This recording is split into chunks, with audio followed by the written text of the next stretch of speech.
예수님의 말씀 산상수훈 세 번째 말씀입니다.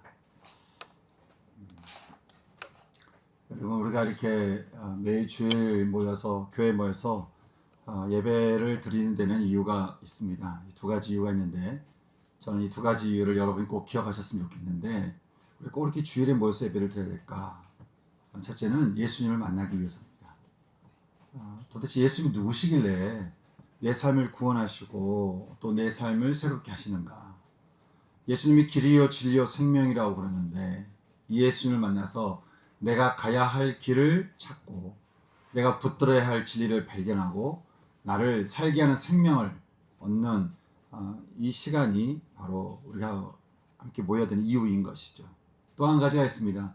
그 예수님을 경배하는 데 있습니다. 사람들은 저마다 자신이 스타 되고 싶어하는 그런 욕망이 있습니다. 그래서 세상은 그것을 당연한 것으로 여기죠. 그래서 당신이 스타가 되라고 얘기를 합니다. 하지만 여러분, 우리가 기억해야 될 것은 겸손은 교만과 함께 갈 수가 없습니다. 한 주간 여러분 자신을 위해 살았던, 요즘 말로 여러분 자신을 또 누군가를 추앙하던 그런 삶을 멈춰서 이제는 온전히 예수님을 추앙하며 예수님을 경배하는 것, 우리가 이것을 위해서 이게 함께 모여서 예배를 드리는 것이죠. 왜냐하면 생명이 예수님에게서 나오고 진리가 예수님에게 있고 길은 예수님이 주시기 때문에 그렇습니다.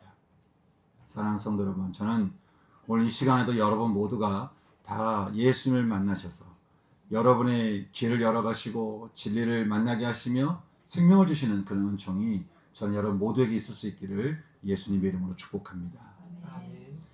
저는 지금 우리의 삶을 찾아오셔서 하나님 나라가 임하게 하시는 축복에 대한 말씀을 함께 나누고 있습니다. 여러분, 주님이 이 팔복음을 통해서 우리에게 주시고자 하는 가장 큰 축복이 뭐겠습니까?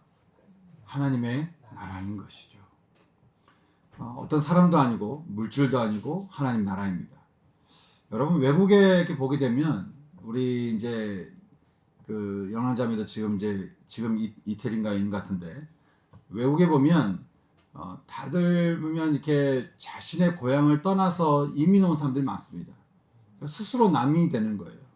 여러분, 그게 좋겠습니까? 그 사람들이 자신의 고향 터전을 다 버리고 떠난 거 아니에요. 근데 왜 떠났겠어요? 자신이 살고 있는 고향에서 미래가 보이지 않기 때문에 그런 거 아니겠어요? 먹을거리가 없으니까. 예전에 우리도 그랬습니다. 미래가 보이지 않으니까 다 미국을 갔어요. 그런 것처럼 여러분, 지금도요. 지금 우리가 사는 이 시대에 우리가 머물러 있어서는 안 됩니다. 왜냐하면 지금 우리가 살고 있는 이 시대가 우리의 소망이 아니에요. 우리의 길을 열어주는 것이 아니기 때문에 그렇습니다. 그래서 우리는 우리의 미래를 열어서 우리로 생명을 주시고 영생을 주시고 소망을 주시는 하나님 나라를 향해서 우리가 살아갈 수 있어야 된다라고 하는 것이죠. 근데 여러분, 그 나라를 우리가 무슨 수로 가겠습니까? 우리 힘으로 갈 수 없는 나라 아닙니까? 그래서 주님은 믿음으로 그 나라가 우리 가운데 임하게 하셨습니다. 우리가 주님을 믿으면 그 믿음을 통해서 하나님 나라가 우리 가운데 임하게 되는 것이죠. 그리고 그 믿음은 어떤 사람이라고 얘기합니까? 믿음을 가진 자, 바로 심령이 가난한 자라고 말씀하셨습니다. 여러분, 심령이 가난하다라고 해서 이게 없는 걸 말하는 게 아닙니다. 그것은 있는 걸 내려놓는 걸 말합니다. 뭔가 이렇게 비어있는 걸 말하는 게 아니에요. 있는 것을 내려놓는 겁니다. 우리 손에 꽉 쥐고 있었던 욕망이나 탐욕, 이런 것들을 다 내려놓는 거예요. 그리고 오직 하나님의 나라가 내 안에 임하기를 구하는 것이죠. 저는요, 정말 여러분이 하나님 앞에서 가난하고 또 가난할 수 있기를 바랍니다. 매번 여러분 말씀 앞에 설 때마다 한번 보세요. 내가 하나님 앞에 혹시 지금 가난해 있는지 아니면 부한 상태에 있는지, 내가 손에 뭔가 쥐고 있는 게 많은지, 내 마음속에 뭔가 품고 있는 게 많은지, 어떤 건지. 우리는 하나님의 이름으로 품고 있는 것도 사실 내 거인 경우가 거의 대부분입니다. 하나님 앞에 가난하고 또 가난할 때, 그때 하나님 나라가 우리 가운데 임한다고 하는 것이에요. 하나님 나라 소망이 주님께 있으니 여러분, 우리 아픔과 상처를 누구에게 애통할까요? 하나님께 애통하는 것이죠. 누구를 원망하는 게 아닙니다. 주님께 늘 마음을 애통해야 할 때 주님은 그런 우리를 이렇게 곁으로 부르셔서 깊은 위로와 함께 우리를 새롭게 하시는 것이죠. 새롭게 하시는 은혜뿐 아니죠. 약속된 기업을 주셔서 우리로 하여금 우리의 삶의 현장에서 하나님의 나라를 누릴 수 있게, 경험할 수 있게 주님은 인도하신다고 말씀합니다. 제가 항상 말씀드리지만 여러분, 우리가 일하는 이유가 뭡니까? 우리가 일하는 그 직업에 우리가 있어야 되는 이유가 뭐겠습니까? 먹고 사는 것에 있다 보면 그는 곤란한 거예요. 왜냐하면 우리가 받는 이 직업이라고 하는 것은 뭔가 우리가 먹고 살기 위해서, 뭔가 인정받기 위해서, 나 그래도 괜찮은 사람이야 라고 하는 것을 우리가 이렇게 뭔가 확인받기 위해서 하는, 우리가 주어진 것이 아니기 때문에 그렇습니다. 우리가 인정받으려고 일하는 게 아니죠. 칭찬받으려고 일하는 게 아닙니다. 그곳에서 하나님께서 우리에게 주신 기업을 누려서 우리가 그곳에서 하나님 나라가 임하는 것을 경험하도록 하나님께 주신 것이 기업이기 때문에 그렇습니다. 우리가 있는 곳에서 하나님의 나라, 그 기업을 발견하고 누리려면 조건이 필요하다고 했죠. 바로 온유함입니다. 주님께서 이끄시는 대로 순종하는 온유함입니다. 또 주님은 하나님 나라가 우리를 얼마나 풍족하게 하는지를 알기를 원하신다고 했습니다. 그래서 육에 줄이고 목마른 삶이 아니라 의에 줄이고 목마른 자들에게 하나님은 당신의 나라가 충만하게 임하게 하셔서 그 풍족함을 누리게 하셨습니다. 저는 이번에 성령 예배를 통해서 경험한 그 하나님의 나라가 저는 여러분 가슴 속에서 더 이렇게 부풀어 올랐으면 좋겠어요. 하나님 나라는 무엇으로 말할까? 겨자씨만한 씨앗이 뿌려졌을 때 그 믿음으로 뿌려진 그 씨앗이 내 안에서 큰 나무가 된 거죠. 여러분, 하나님께서 여러분에게 뭔가 씨앗을, 믿음의 씨앗을 탁 뿌리셨을 때 그것을 내가 그냥 세상 생각, 근심, 걱정, 불안, 두려움 이것 때문에 사라져버리고 내가 언제 그런 일이 있었는지, 나한테 언제 은혜가 있었는지 그거를 잊어버리는 삶이 아니라 하나님께 주신 것들을 하나씩 하나씩 내 마음속으로 받아들여서 좋은 땅이 되도록, 온유한 자가 좋은 땅이 되는 거죠.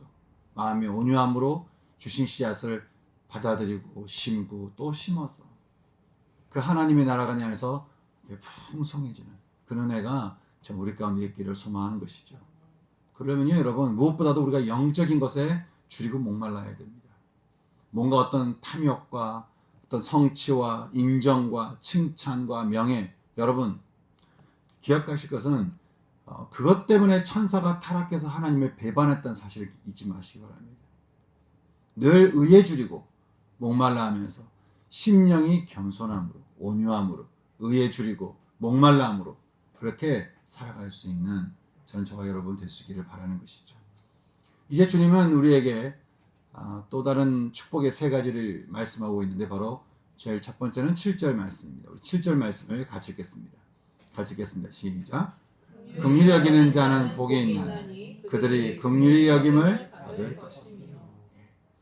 이 말씀을 공동 번역에서는 자비를 베푸는 사람은 행복하니 그들은 자비를 입을 것이라고 말하고 있고요. 새한글 성경에서는 불쌍히 여기는 사람들은 복이 있나니 그들이 불쌍히 여김을 받을 것이라고 말씀하고 있습니다. 다 같은 의미인데요. 여러분, 우리가 이 긍휼히 여김을 받는 것이 왜 축복일까요? 아니, 긍휼히 여김을 받는다라고 하는 게 뭘까요? 이걸 어떻게 나눌까 고민하면서 기도하는데 문득 두 가지 장면이 제 마음속에 떠올려지게 되었습니다. 하나는요, 우리가 이제 장발장 아시죠? 장발장으로 유명한 빅토르 휴고의 레미제라블 이야기입니다. 그 책에서 이 장발장이라는 주인공이 자기의 유일한 가족이었던 누나의 그 굶주린 7 그 아이들을 위해서 빵을 훔치다가 가져오지도 못했어요. 그냥 훔치다가 도망갔는데 5년형을 받게 되죠. 이게 억울했던 장발장은 이제 불쌍한 누님을 생각하면서 2번의 탈출을 시도하지만 오히려 붙잡혀가지고 13년형을 더 살게 됩니다. 진짜 범죄자가 된 거예요. 그랬더니 장발장이 이제 가석방된 상태에서 밖에 나오는데 모두가 다 자기를 외면할 때 자신을 받아줬던 미리엘 신부의 은첩대안을 훔치다가 또 경찰에 잡히게 됩니다. 이 진짜 죄인이 된 겁니다. 그렇게 죄인이 되어서 붙잡혔던 이 장발장을 미리엘 신부가 오히려 변호해주고는 그를 풀어주는데 나중에 이 신부가 장발장을 붙들고 그렇게 이야기를 합니다. 말하기를 형제여, 이 은을 가지고 정직한 사람이 되는데 사용하겠다고 약속하십시오. 은을 가져가십시오. 이제 더 이상 당신은 악의 소유가 아니라 신의 선의 소유가 되었습니다. 나는 그대로부터 영혼을 샀습니다. 멸망으로 끌고 가는 당신의 영혼을 나는 회수해서 나는 하나님께 올려드렸습니다. 그러니 형제요, 다시는 범죄하지 말고 이제는 의의 삶을 사시기 바랍니다. 장발장은 그 발로 길을 떠나서 새로운 사람이 됩니다. 만들렘느라고 하는 이름으로 개명한 그는 이제는 어떻게 삶을 살기 시작하냐면, 그도 자기가 삶을 살고 싶었던 욕심과 비전이 있었을 거 아니에요. 근데 그 순간 딱 경험한 이후부터 이 사람의 비전이 바뀝니다.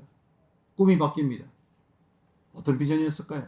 만나는 사람보다 그들의 삶을 미래의 신부가 했던 것처럼 하나님께 드리는 삶을 사는 거예요. 자신이 가진 것을, 그게 물질이든 시간이든 정성이든 사랑이든 어떤 것이든 그것을 주면서 그 영혼을 사서 하나님께 드리는 것으로 자신의 온 삶을 다 바치게 되는 것이죠. 그래서 특히 억울하게 죽어갔던 빵띠느의 딸 코세트를 돈으로 사서 그의 삶을 구제하고요. 또 나중에는 그 코세트가 사랑했던 마리우스를 목숨을 걸고 구해서 그가 코세트 옆으로 돌아가도록 하는데, 나중에 이 마리우스가 그런 얘기를 합니다. 책에서 보니까, 아니 당신은 나하고 특별히 관계도 없는데 무슨 목숨을 겁니까? 아니 무슨 나 때문에 이렇게 목숨을 걸어서 나를 이렇게 구합니까? 아니 왜 그러셨습니까? 제가 뭡니까 도대체?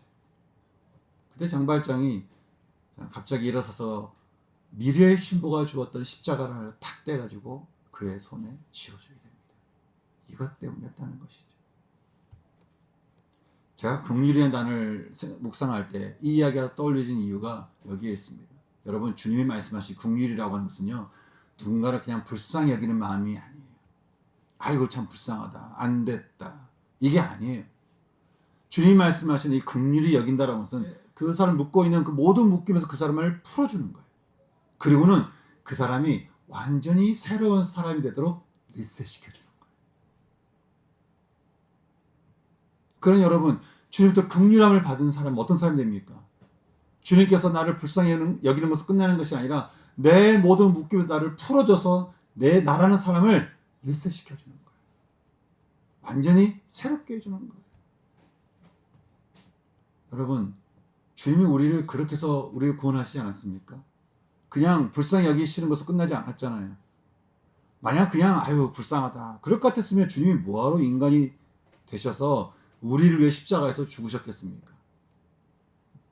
그러니 여러분, 주님의 긍휼하심을 받은 사람은 새로운 사람이 될 수밖에 없고, 그 사람은 정말 축복된 사람인 것이죠.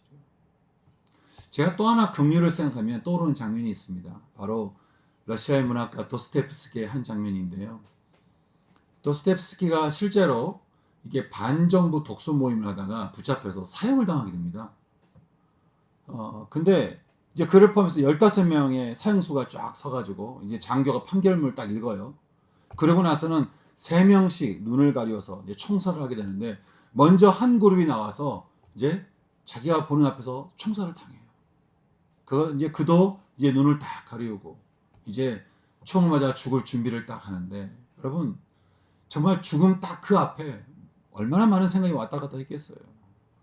야, 이제 나도 죽는구나 라고 하게 되는 바로 그 순간에 갑자기 말을 타고 온 병사로부터 이상한 소리가 들리죠. 가만히 들어보니까 어떤 소리냐면 사형을 중지하십시오 그러는 거예요. 황제 니콜라이 1세가 여러분에게 자비를 베푸셔서 이제 사형이 중단되었습니다. 처형을 중단하십시오. 나중에 알고 보니까요, 이 일이 니콜라이 1세가 정치로 꾸민 일이에요. 근데 이 꾸민 일 때문에 진짜 누구를 죽었잖아요. 그 자기도 죽을 뻔했잖아요. 그래서 도스토옙스키는요, 이를 평생 잊지 않고 그 다음부터는 펜을 들고는 죽음으로 가는 인생이 결국 가야 할 길이 무엇인가를 평생 수많은 작품을 통해서 알리기 시작합니다. 삶의 비전이 바뀐 것이죠. 여러분, 주님 말씀하시는 긍휼이라는 게 이런 겁니다. 에베소서 2장은 말합니다. 우리는 육체의 욕심을 따라 사는 본질상 우리는 진노의 자녀였습니다. 그런데 긍휼이 풍성하신 하나님이 그 크신 사랑으로 우리를 그리스도와 함께 살리셨다는 거 아니에요? 그러니 여러분, 하나님 앞에 하나님이 이게 죽음 앞에 섰던 우리를 당신의 사랑으로 그 긍휼하심으로 우리를 긍휼히 여겨주신, 살려주신 이 축복이 작은 일이겠습니까? 얼마나 놀라운 일이에요, 이 일이.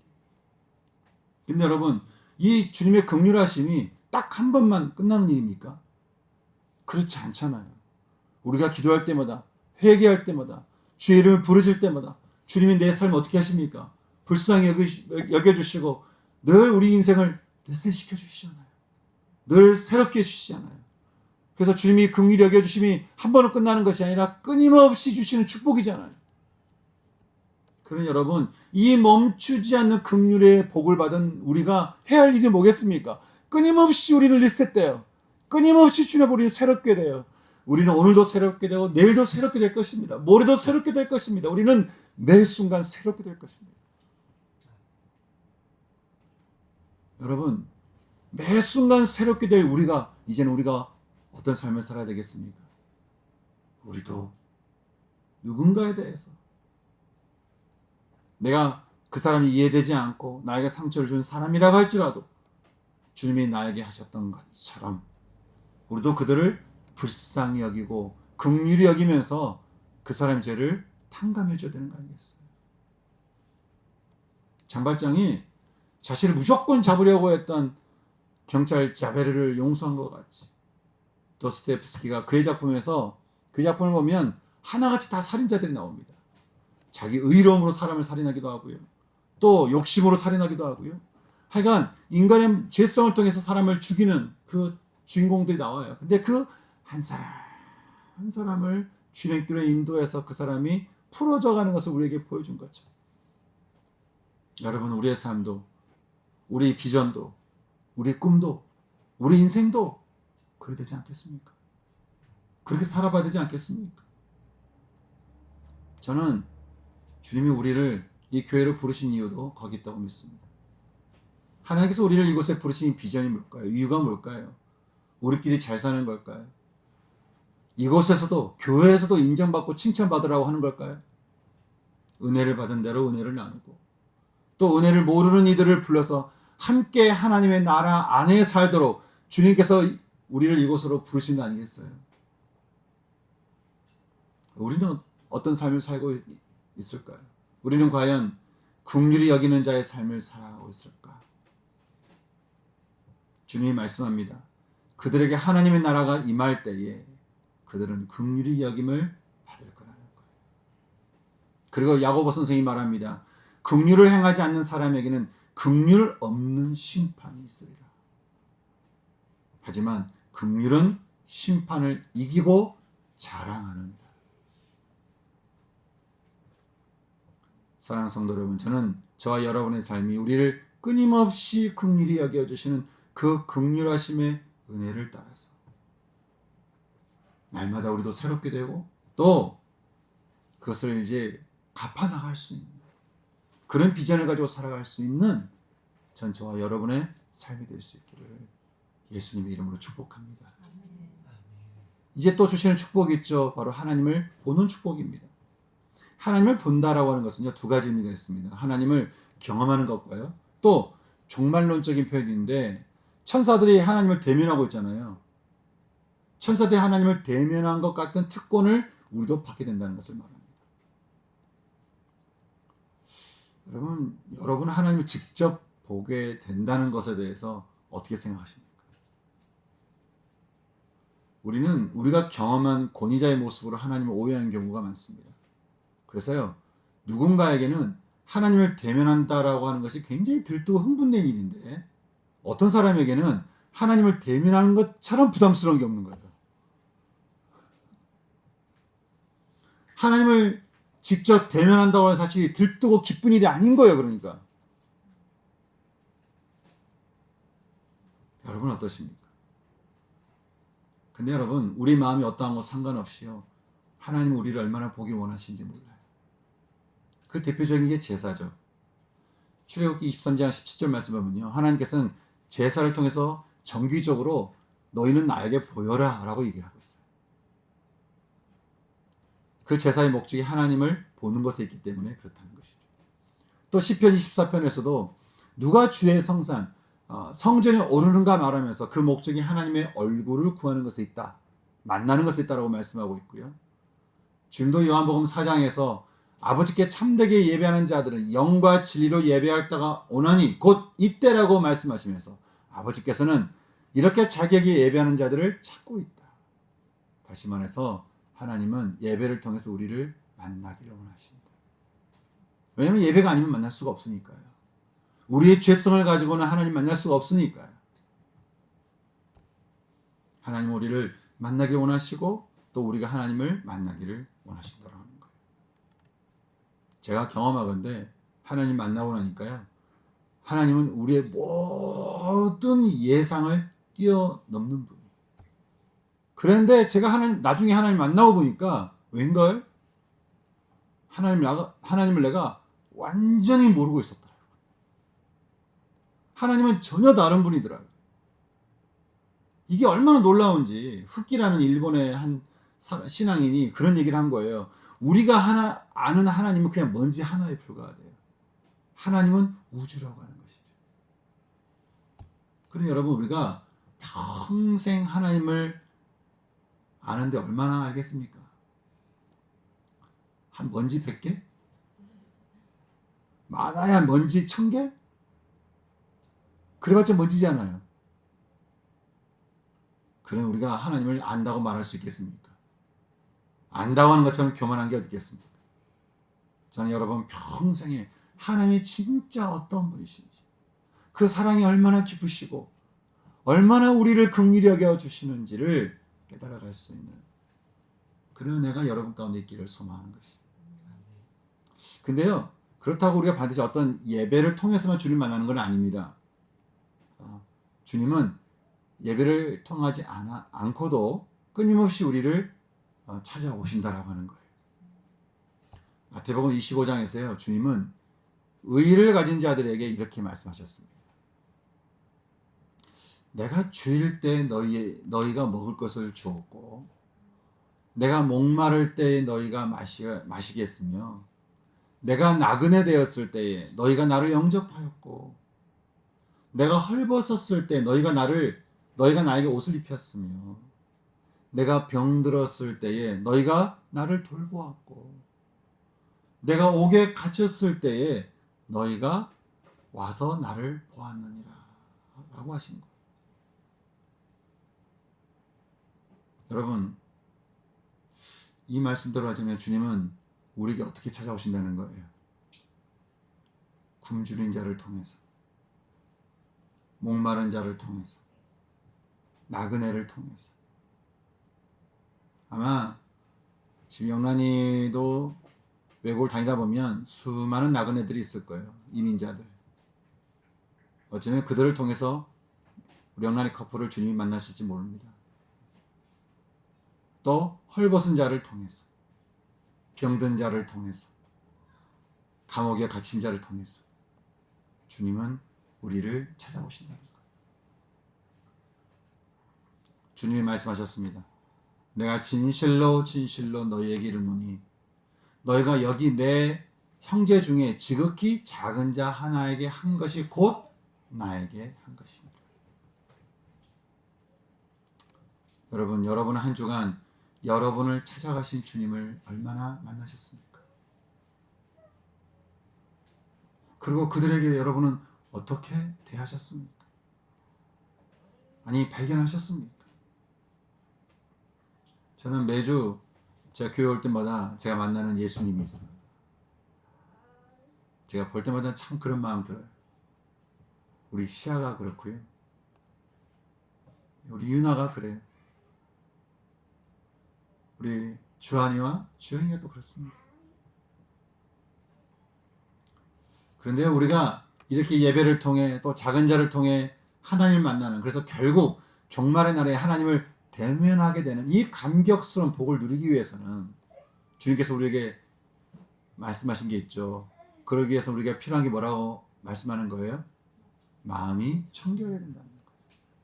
마음이 청결한 자가 복이 있나니. 그 말은 그 마음에 불순물이 없어야 한다는 것을 말하는 것이죠.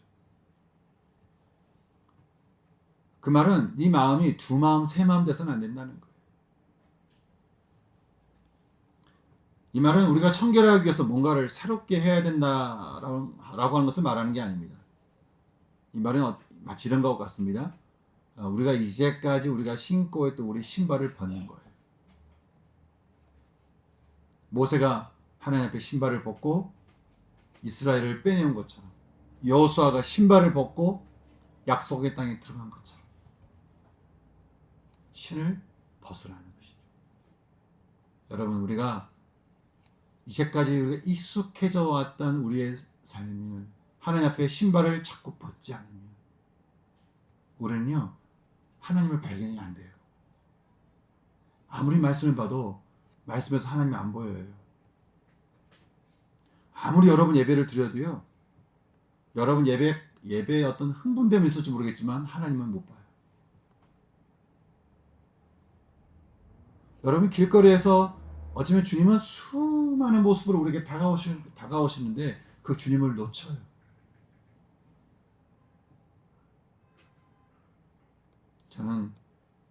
저도 그렇지만 여러분 모두가 다 하나님 앞에 마음을 청결해서 마음에 있는 것들을 심령의 가난함을 말하는 거예요. 자꾸 가난하게 마음을 청결하게 하여서 말씀을 통해서든 예배를 통해서든 또 여러분 삶의 현장에서든 여러분에게 찾아가시는 예수님을 만날 수 있는 은혜가 있기를 주님의 이름으로 축복합니다. 아멘. 이제 마지막으로 주시는 축복이 있죠. 하나님의 아들이 되는 축복입니다. 이 말은 하나님의 아들, 자녀로 알려지게 된다는 것을 말하면서 하나님 나라에서 하나님의 자녀로 분류가 되었다는 것을 말합니다. 말씀드린 대로 로마 시대의 자녀라고 하는 것은 상속자를 말합니다. 주님이 요한복음 1장 12절에서 말씀하셨죠. 영접하는 자, 곧 그 이름을 믿는 자들에게는 하나님의 자녀가 되는 권세를 주셨으니. 로마서 6장 17절을 말합니다. 자녀이면 또한 상속자, 곧 하나님의 상속자예요. 그리스도와 함께 그는 상속자가 되었다. 그렇게 말씀하고 있습니다. 여러분 다 예수 믿으시죠? 그럼 여러분 이래봬도요, 우리가 예수님과 함께 하나님 나라를 함께 상속받는 자가 되었습니다. 아니 근데 우리가 무엇이기에 누구이길래 예수님과 함께 이 하나님 나라를 상속받는 이 영광을 누릴 수가 있을까? 여러분 이것을 위해서 주님이 하신 일이 있잖아요. 에베소서 2장 14절 말합니다. 주님이 우리의 화평이시니라.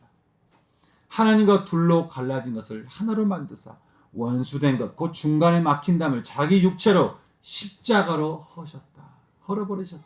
그렇게 말씀하고 있습니다. 이를 위해서 주님은 또 세상에 겁을 주러 오셨는데 주님을 믿는 것 때문에 우리로 분쟁하게 하는 것은 하나님과 연합하게 하는 것에 있으니, 여러분 하나님과 우리 사이를 화평하게 하신 하나님의 독생자로 인해서 우리가 하나님 나라의 상속자가 되었으니 이 놀라운 사랑에 잇대어 살아가는 우리가 마땅히 해야 될 일은 뭐겠습니까? 바로 화평하게 하는 것에 있다는 거예요. 화평하게 하는 것은 싸움 말리는 걸 말하는 게 아닙니다.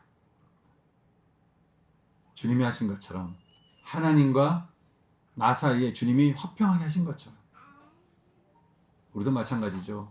우리 주변에 있는 사람들, 그 사람들이 하나님과 그 사람 사이에 화평하게 되더라고요. 가난한 심령으로 애통하며 온유한 마음으로 의에 주리고 목마름으로 청결한 마음으로 주님 앞에 나가서 기도하면서 주님 그들의 영혼을 불쌍히 여겨주시고 그 영혼을 긍휼히 여겨주셔서 그도 하나님과 화평케 되게 하여 주옵소서. 여러분 주변에는 하나님과 화평케 되기를 원하는 사람이 누가 있으십니까? 아니, 여러분은 그 사람을 위해서 뭘 하고 계십니까?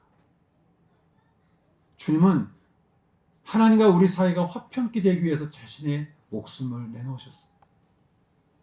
우리는 뭘 내놓을 수 있을까요? 우리는 시간 내놓는 것도 아까워하잖아요. 우리는 이렇게 뭔가를 다가가서 뭔가 이야기 나누고 하는 것을 또 부끄러워하잖아요. 여러분, 주님이 우리 때문에 부끄러워하지 않으셨죠. 기꺼이 다 벗겨지신 상태에서 모든 피를 다 쏟아내시고 죽으셨습니다. 그렇게 하나님과 우리 사이를 화평케 하신 주, 그 주님의 사랑이 잇대어서 우리가 할 일은 누군가를 하나님과 화평하게 하는 일에 있다라고 하는 거예요. 사랑하는 성도 여러분, 저는 여러분 때문에 누군가가 하나님과 그 사이가 화평케 될 수 있기를 진심으로 소망합니다. 그냥 머리로만 생각하지 않고요, 우리가 이것을 두고 마음을 품고 계속 기도했으면 좋겠어요. 마음을 품고 기도하고 믿음으로 또 기도하고 전하고 그랬으면 좋겠어요. 여러분, 이것이 우리가 복된 삶을 살게 되는 인생이라고 하는 것이죠.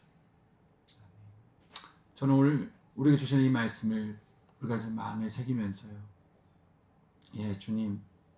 주님께서 주신 이 복을 제가 참 누리기를 원합니다. 주님께서 이미 우리에게 먼저 보여주신 길 아닙니까? 하나님, 제가 주님께서 먼저 보여주신 그 길을 따라 하나님, 저도 갈 수 있기를 원합니다. 하나님, 갈 수 있도록 성령님 제 삶을 붙들어 주시고 제 삶을 붙잡아 주시옵소서. 그렇게 우리 기도 나갈 수 있는 시간 됐으면 좋겠는데, 이것을 위해서 함께 우리가 아까 드렸던 찬양을 함께 드리고 싶습니다. 주님께서 우리에게 열어놓으셨던 이 축복의 길을 걸어갈 수 있는 하나님, 우리 모두 될 수 있기를 바랍니다. 함께 우리 찬양 드리겠습니다. 한계 속에서 주님을 보내 아무도 없을 것 같던 그곳에서 손 내미셔서 나를 붙드네 길 잃고 쓰러져 가던 그곳에 한계 속에서 주님을 보내 아무도 없을 것 같던 그곳에서 손 내미셔서 나를 붙드네 길 잃고 쓰러져 가던 그곳에서 주 말씀하시네 내 손 잡으라고 내가 곧 길이요 진리 생명이니 나 그 길을 보내 주 예비하신 곳 다른 길로 돌아서지 않으리 예수의 길 그 좁은 길 나는 건네 주 손잡고 그 무엇도 두렵지 않네 주님 주신 약속 내게 있으니 세상의 길 그 험한 길 승리하네 성령으로 그 무엇도 바라지 않네 저 하늘에 내 소망 있으니. 다시 한번 가사를 생각하시면서 처음부터 찬양하겠습니다. 안개 속에서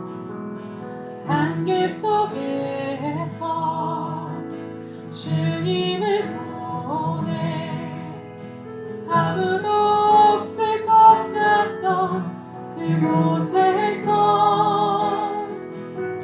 손 내미셔서 나를 붙드네. 길 잃고 쓰러져가던 그곳에서 주 말씀하시네. 내 손 잡으라고.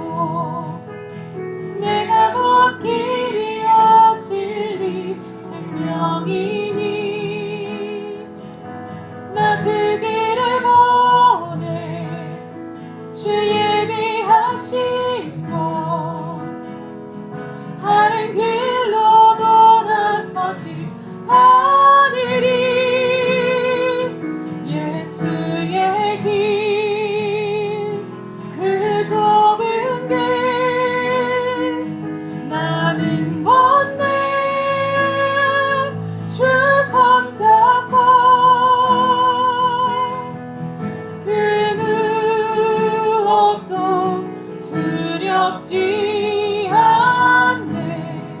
주님 주신 약속 내게 있으니 세상의 길, 그 험한 길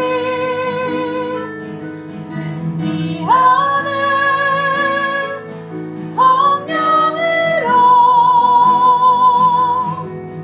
그 무엇도 바라지 않네. 저 하늘에 내 소망 예수의 길, 그 좁은 길, 예수의 길, 그 좁은 길 나는 걷네. 주 손잡고 그 무엇도 두렵지 않네. 주님 주신 약속 내게 있으니 세상의 길, 그 험한 길 승리하는 성령으로 그 무엇도 바라지 않네. 저 하늘에 내 다시 한번 고백합시다. 예수의 길, 예수의 길, 그 좁은 길 나는 걷네. 주 손잡고 그 무엇도 두렵지 않네. 주님 주신 약속 내게 있으니 세상의 길, 그 험한 길 승리하는 성령으로 그 무엇도 바라지 않네. 저 하늘에 내 소망 있으니